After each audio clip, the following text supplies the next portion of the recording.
Hi, my name is Nikhil. I run a site called Media Nama. Just to take off from your point, Karthik, laws are made vague because the government wants to use them as and when they want to interpret it the way they want to interpret it. So very clearly, we've seen it with the IT rules. This grossly harmful and uh, impacting friendly relations between nations that made vague. I'm just curious about solutions here in the sense, what's the step forward and why is it that we don't see more debates like these? We don't see more data, more information, more, you know, uh, calling out politicians and saying truth or lie. Why don't we see more of that, particularly on the net? Why don't we see translations of this information? Sorry?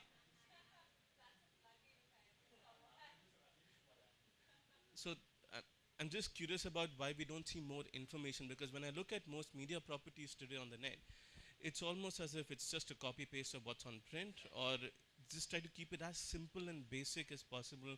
There are no link outs, there's no link to documents, documents aren't uploaded. No, I'm talking about the role of the media here, not the role of people. I mean, you can't make them read it, but at least the information should be out there.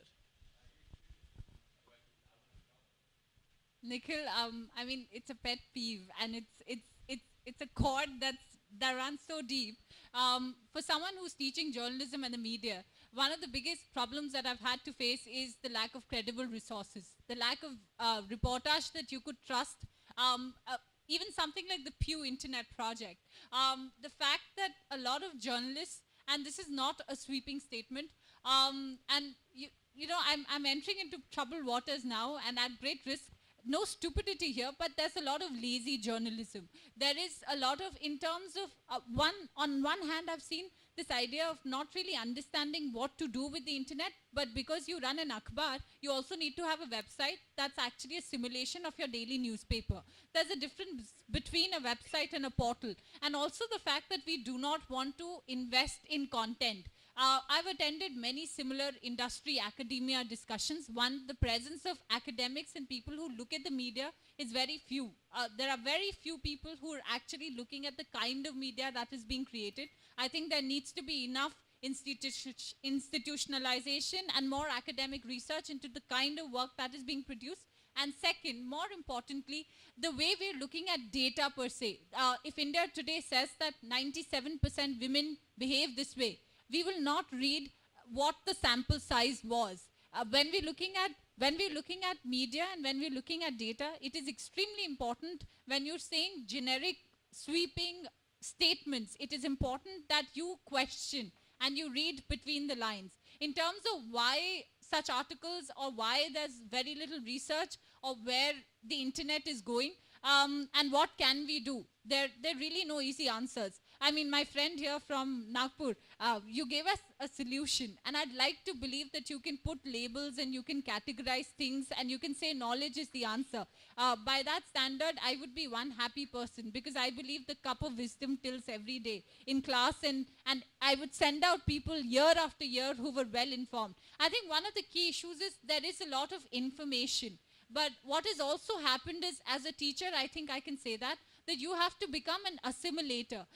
You have to look at sifting through that knowledge, and you need to categorize that knowledge, and you have to start looking at the morphology of the text. So the epistemology of knowledge needs to happen, and a lot more research, and a lot more, just by saying that because carriage costs are really high, so we can't spend money on content and research, is not something that we should be willing to buy into. So the only times where I have been able to find out credible resources is actually India Together, or maybe a Hoot, or maybe some independent media which is starting to look at research as a serious business. So I think people also should not be allowed to get away with a lot of things that they're getting away in the name of journalism. No, I'm talking about going beyond. I mean, I don't trust any research I see on the web. We reject most of the reports that we get anyway. But I'm talking about using the RTI, for example, to get information. We've got truckloads of data. We've got policy clarifications from the government on certain issues. I don't see many people using, in the media, using the RTI, for example, which is probably the best tool we have for it's admissible as evidence in court, for God's sake.